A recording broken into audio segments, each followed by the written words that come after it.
할렐루야. 하나님이 함께 하시는 은혜와 평강이 주님 앞에 나와 예배 드리시는 여러분 모두에게 충만하기를 기원합니다. 우리 앞에 있는 분들 얼굴 보면서 약속을 지키며 삽시다 라고 인사해 봅시다. 추석 명절 어떻게 잘 보내셨습니까? 내일까지 추석 연휴가 계속 이어지는데 가족과 함께 기쁨을 나누고 사랑을 나누는 좋은 시간이 되었으면 합니다. 우리가 믿고 예배 드리는 하나님, 그분은 전능하실 뿐만 아니라 약속을 지키시는 신실하신 분입니다. 성경은 그분이 우리 인간과 맺은 약속으로 가득 차 있으며 그 약속이 어떻게 이루어졌고 또 이루어지고 있는지를 소개하고 있습니다. 약속의 말씀을 믿고 순종하며 살 때 우리는 하나님의 도우심으로 형통케 되는 복된 삶의 주인공이 될 거라고 믿습니다. 미 서부 지역 스포츠 신문 전문 기자인 A 기자는 기사를 잘 작성하지 못해 신문사에서 쫓겨날 위기에 처하게 되었습니다. 그러던 중 늦은 시간에 우연히 불량배에게 맡고 있는 노숙자를 도와주었는데 알고 보니까 그 노숙자는 죽었다고 알려진 유명한 전직 복싱 챔피언이었습니다. 기자는 그의 화려했던 이야기를 기사로 내보내고 그 기사로 인해서 신문은 불티나게 팔렸습니다. 급기야 방송국에서까지 스카우트 제의가 들어왔습니다. 그런데 이렇게 일약 스타가 된 기자에게 전화 한 통이 걸려왔습니다. 알고 보니까 그가 기사로 내보낸 전직 복싱 챔피언은 실제 복싱 챔피언이 아닌 죽은 챔피언의 이름을 사칭하고 다니던 자였습니다. 그래서 실제 챔피언의 아들이 돌아가신 아버지의 명예를 더럽혔다는 이유로 그 기자를 고소했습니다. 그런데 챔피언의 아들이 고소한 것보다도 더 큰 문제가 있었는데 그것은 바로 정직한 기사만을 쓰겠다고 한 어린 아들과의 약속이었습니다. 명예를 잃고 실직하는 것보다도 아들과의 약속을 지키지 못한 것이 더 힘들었던 기자는 용기를 내어 어린 아들에게 진실을 밝히고 용서를 구했습니다.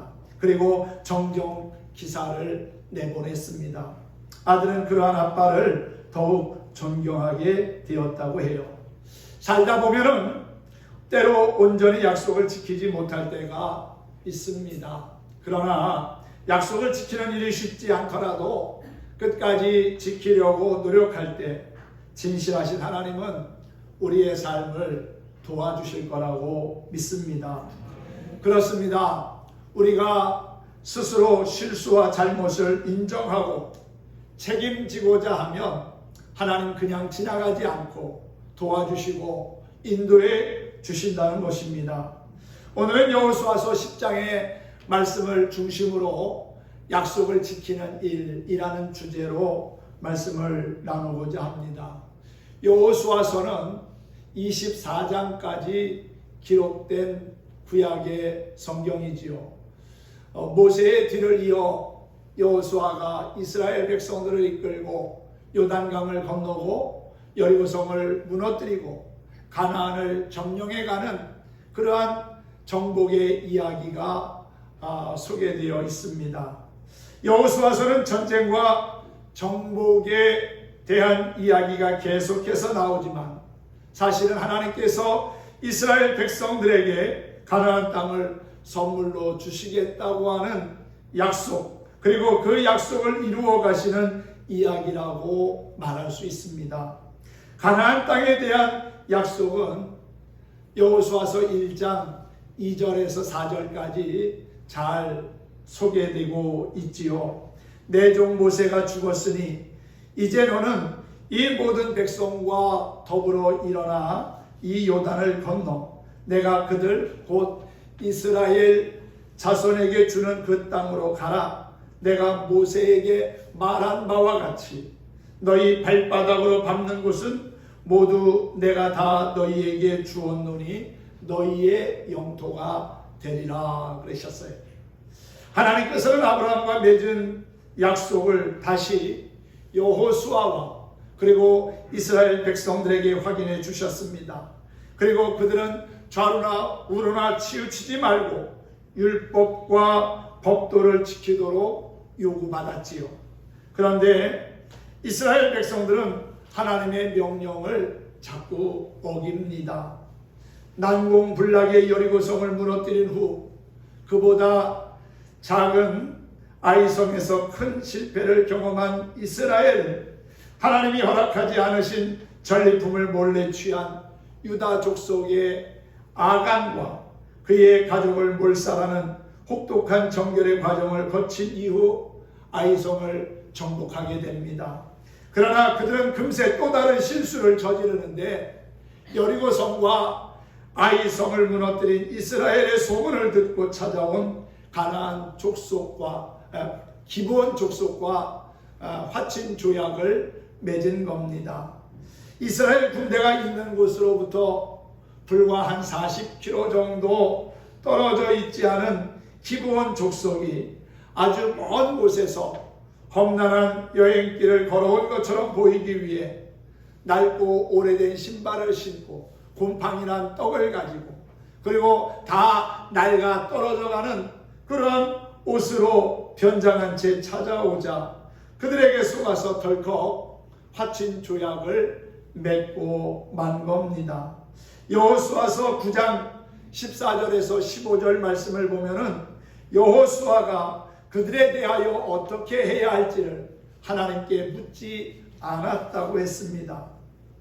그리고는 그냥 화친 조약을 맺은 거지요. 그것이 결국은 화근이 되어서 전쟁에까지 이스라엘 백성들이 참여하게 됩니다. 기브온 사람들을 구원하기 위해서 말입니다. 얼마 시간이 지나지 않아서 이스라엘 백성들은 기브온 사람들에게 속았다는 것을 알게 됩니다. 그들은 어디 가나안 밖에 멀리 산 사람들이 아니라 가나안 그 울타리 안에 살고 있었던 가나안 족속 중에 하나의 사람들임을 알게 된 거지요. 하지만 여호수아는 그들과 맺은 화친 조약으로 인하여 그들을 진멸하지 못하고 결국 종으로 삼게 됩니다. 사실 하나님은 여호수아에게 가나안을 정복할 때 가나안 족속들을 다 진멸하라고 말씀하셨습니다. 왜 진멸하라고 하셨을까? 그냥 그곳 사람들과 더불어 화목하게 살면 될 터인데 하나님은 그들과 화목하게 사는 것을 원치 않으시고 다 진멸하라고 죽이라고 말씀하신 겁니다. 왜냐하면 가나안 사람들은 이미 우상을 섬기고 있었고 그리고 또한 하나님이 원치 않는 삶을 살고 있었기 때문입니다. 죄된 삶을 살고 우상을 섬기는 그들과 결코 하나가 될 수 없다는 것을 하나님은 알고 계셨던 거지요. 물과 기름이 섞일 수 없는 것처럼 이스라엘 백성들과 가나안 사람들은 함께 살 수 없었어요. 그들을 그냥 내버려 두면 이스라엘 백성들이 그들과 함께 우상을 섬기는 죄에 빠질 것을 하나님은 염려하셨고 그래서 이스라엘 백성들로 하여금 가나안을 정복할 때 어린아이들까지도 다 진멸하라는 명령을 내리신 겁니다. 기브온 사람들 입장에서 볼 때는 이스라엘 백성들이 홍해를 가르고 40년 광야길을 지나서 그리고 이제 요단강을 건너고 그 난공불락이라고 하는 여리고성까지 무너뜨리고 점점 가나안을 향하여 진군하고 있는 것을 보면서 또 들으면서 위기의식을 느낀 거죠. 이러고 있다가는 우리마저도 진멸당하겠구나. 그러니 차라리 이스라엘 백성들을 속여서라도 그들과 화친 조약을 맺자고 자기들끼리 입을 맞추고 그렇게 이제 멀리서 온 것처럼 위장을 하고 이스라엘 백성들을 속여서 결국은 화친 조약을 맺게 되었다는 겁니다. 그 사실을 나중에 알고서 여호수아와 이스라엘 백성들이 속이 상했지만은 한번 엎질러진 물을 다시금 담을 수 없는 것처럼 돌이킬 수 없게 되어서 그들을 이스라엘의 종으로 삼게 됩니다. 나무를 패는 일과 그리고 물을 깃는 일을 그들이 전담하여 행하게 한 것이지요. 그래도 기브온 사람들 입장에서는 그게 나은 겁니다. 왜냐하면 진멸당하는 것보다는 차라리 이스라엘 사람들의 종이 되어서라도 그들과 함께 사는 것이 낫다고 생각을 했기 때문입니다. 그들이 맺은 조약은 단순한 공조가 아니라 평화를 기반으로 한 상생의 조약이었습니다.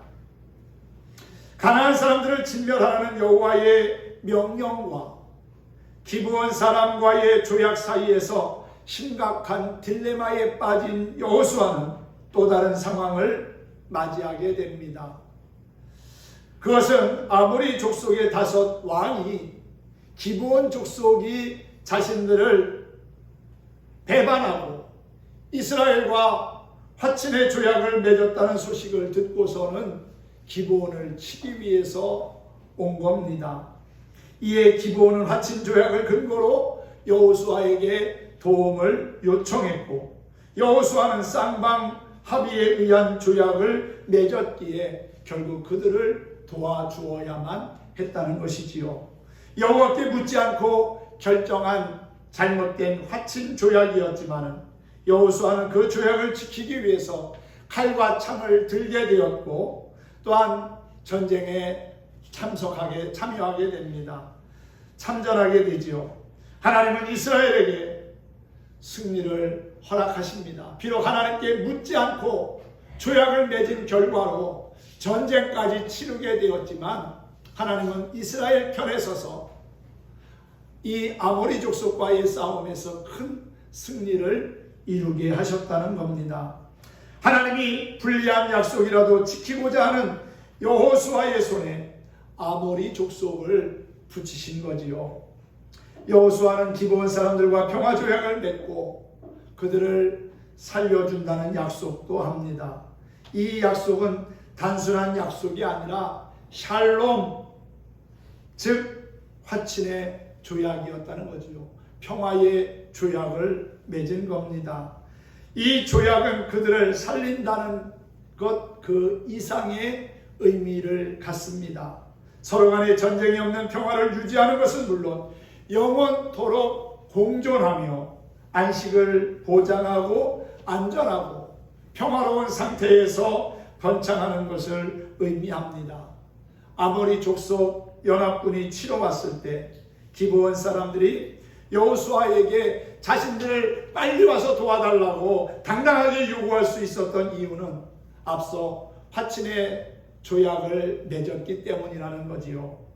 기브온은 당시 규모가 아이성보다도 크고 강한 민족이었기 때문에 아모리 족속은 연합군을 구성해서 그들을 쳐야만 했습니다. 그런데 문제는 조약을 맺을 당시 여호수아가 그들과 화친 조약 맺을지에 대해서 여호와의 뜻을 묻지 않은 겁니다.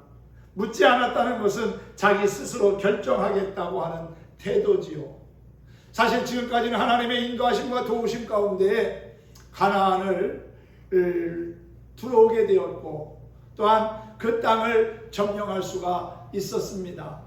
모세를 통해서 하나님이 함께 하셨던 것처럼 여호수아를 통해서도 하나님은 함께 하시며 이 요단강을 마른 땅처럼 건너게 하셨고 그리고 여리고 성도 무너뜨리고 아이성과의 2번 싸움에서 승리하게 하시고 그리고 가나안의 그 넓은 지역을 하나씩 점령해 가게 하셨습니다.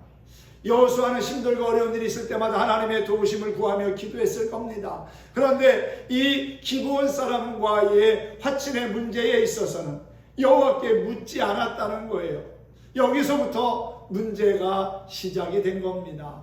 결국 이게 화근이 되어서 전쟁에까지 참전하게 되는 어려운 상황을 만난 거지요. 그런데도 참 감사한 것은 하나님께서 비록 불리한 약속으로 어려운 가운데 빠졌지만 그 불리한 가운데서도 약속을 신실하게 이행하려고 하는 이스라엘 백성들을 하나님은 귀하게 여기시고 그들 편에 서셔서 그들을 도와주시고 결국 전쟁에서도 큰 승리를 거두게 하셨다는 겁니다. 가나안 족속은 진멸의 대상이었지만 기브온과 맺은 화친 조약으로 인해 여호수아는 이러지도 저러지도 못하는 그러한 상황에 놓였다는 사실이지요. 아모리 족속의 5 연합군이 기브온을 공격했습니다. 기브온은 화친 조약을 맺은 여호수아에게 긴급히 도움을 요청했지요. 도움을 요청받은 여호수아는 이 전쟁에 대해서 여호와께 묻지 않았습니다. 왜냐하면 그것은 지켜야 할 약속이었기 때문이지요. 비록 불리하지만 약속한 것을 신실하게 이행해야 할 책임이 있었기 때문입니다. 여호와께 묻지 않고 맺은 정당하지 못한 조약이었지만 여호수아는 기브온을 돕기로 하고 여호와께서는 불의한 약속을 지키기 위한 이 전쟁을 도우시기로 결정을 합니다. 8절 말씀을 한번 보실까요? 8절에 보면 그때에라고 시작하고 있죠. 그때는 이 아모리 5 족속과 그리고 기브온과의 전쟁이 있던 그때를 말합니다. 여호와께서 여호수아에게 이르시되 그들을 두려워하지 말라. 내가 그들을 내 손에 넘겨 주었으니 그들 중에서 한 사람도 너를 당할 자 없으리라 하신지라 그랬어요. 그렇습니다. 하나님께서 그들과 함께 하셔서 전쟁에서 승리케 하실 거라고 말씀하고 있지요. 가나안 정복이라는 하나님의 명령을 수행해 나가야 하는 이스라엘 백성은 실수를 연발하지만 하나님의 도우심이 그들의 실수보다 더 큰 것을 알게 됩니다. 아이성과의 전투를 실패로 돌아가게 한 아간의 죄도, 또한 속아서 맺게 된 기브온과의 화친 조약도 하나님의 거대한 계획 안에서는 그분이 사용하시는 도구였다는 사실이지요. 할렐루야. 8절에 기록된 내 손에 넘겨주겠다고 하는 말씀은 이미 주었다는 거예요. 이미 승리를 하나님이 보장해 주셨다는 사실입니다. 이는 가나안 땅을 내게 주겠다라고 약속하신 하나님의 언약을 다시 한번 상기시켜 줍니다. 아모리 족속 5 왕과의 전쟁은 기브온과의 잘못된 화친 조약으로 인해 발생한 예기치 않은 전쟁처럼 보였지만 그것은 이미 가나안 정복이라는 커다란 하나님의 계획 안에 있었던 것입니다. 비록 기브온 주민들에게 속아서 맺은 조약이지만 그것을 지키기 위해 여호수아와 이스라엘이 출전한 전쟁은 하나님의 약속대로 가나안 정복이 이루어지는 현장이 되었다는 것입니다. 할렐루야. 우리가 경솔하게 한 약속이라도 지키고자 하며 하나님의 도우심을 구하면 하나님의 놀라운 은혜와 또한 도우심을 경험하게 될 겁니다. 하나님은 우리의 삶을 지금도 지켜보고 계십니다. 매 순간 신중하게 일을 처리하고 싶지만 때로는 내 의도와는 다른 결정이나 약속을 해야만 하는 때도 있습니다. 여호수아는 여리고성 점령과 아이성 공격 실패와 재탈환을 연이어 겪지만 신분을 감추고 찾아온 기브온 사람들에게는 쉽게 속고 말았습니다. 아이성에서의 뼈아픈 실패가 뚜렷하게 남아 있었지만 여호와께 묻는 것을 또 잃어버린 겁니다. 그는 기브온 사람들의 허름한 옷차림을 보고 그들이 가나안 족속이 아닌 가나안 밖의 먼 곳에서 온 타 민족으로 오인해서 여호수아와 이스라엘은 그들과 화친 조약을 맺었다고 했지요. 이 같은 여호수아의 실수는 진멸의 대상을 오히려 보살펴야 하는 결과를 가져왔습니다. 그리고 전쟁이라고 하는 큰 대가를 치러야 했지요. 아모리 연합군이 기브온을 쳤을 때 여호수아는 그들을 위한 전쟁에 참여하게 되었습니다. 하나님께 묻지 않고 화친을 맺어 자신의 종으로 삼은 자들을 위한 전쟁을 하게 된 것이지요. 이렇듯 한 번 한 약속과 결정은 돌이키기 어렵기에 매 순간 신중하게 결정하고 또한 약속해야 한다는 것입니다. 결국 이스라엘은 아모리 연합군을 상대로 큰 승리를 거둡니다. 그들의 힘이 있고 잘나서가 아니라 하나님이 함께 하시고 도와주셨기 때문입니다. 하나님이 그들을 위해서 싸우셨기 때문이라는 사실이지요. 오늘 본문 말씀 14절에 보니까 이는 여호와께서 이스라엘을 위하여 싸우셨습니다.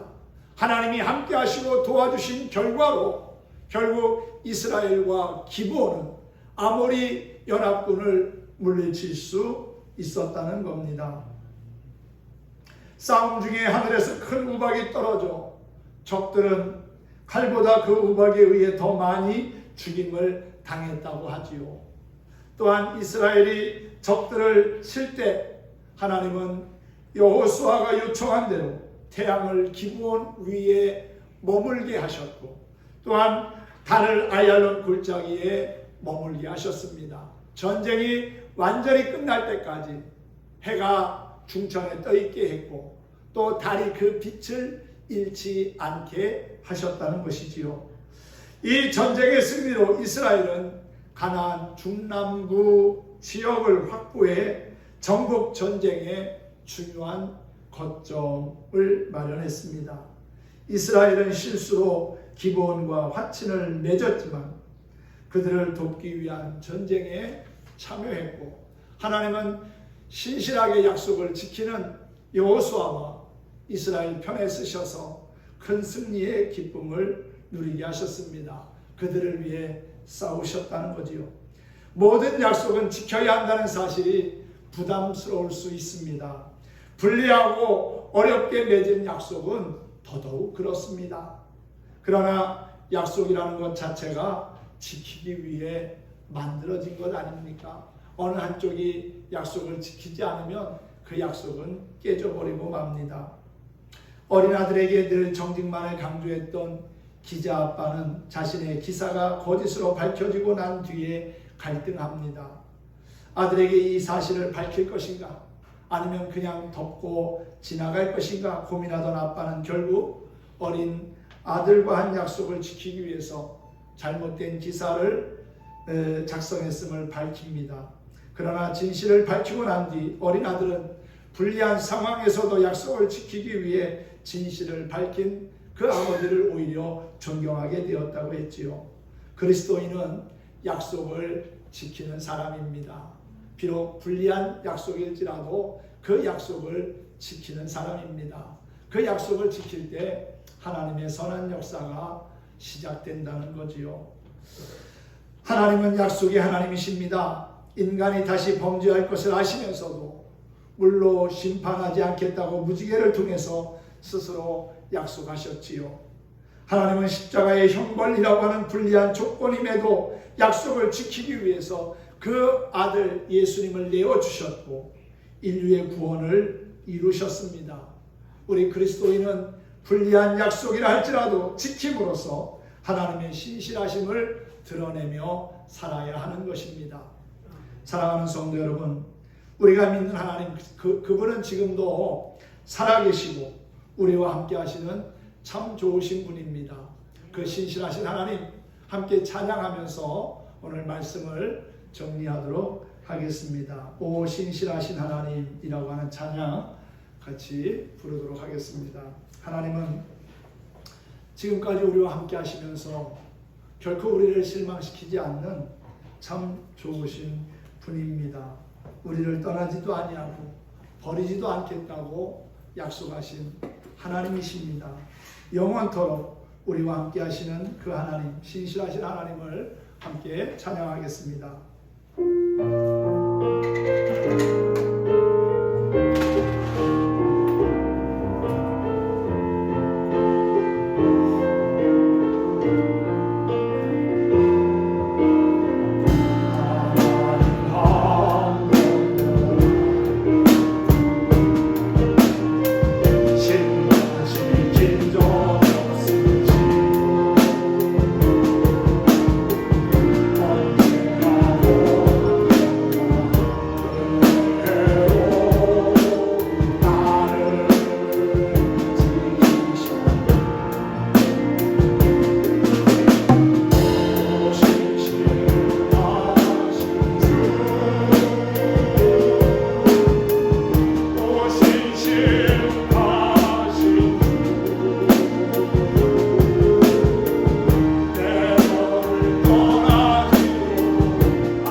그렇습니다. 우리는 살아가면서 잘못할 때도 있고 실수할 때도 있고 죄를 범할 때도 있습니다. 하나님 앞에 정말 연약한 인간의 모습을 가지고 실수할 때가 얼마나 많습니까? 그런데 하나님은 실수가 없으신 분이라는 거예요. 우리의 연약함을 누구보다도 잘 아시기에 긍휼히 여기시고 우리를 불쌍히 여기시며 다시금 일어날 수 있는 힘과 용기를 주십니다.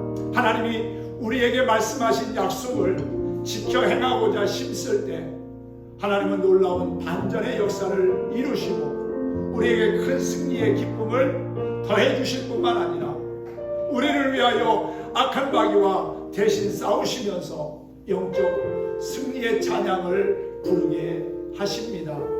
지나온 모든 세월 되돌아볼 때 하나님이 함께 하셨고 도우셨습니다.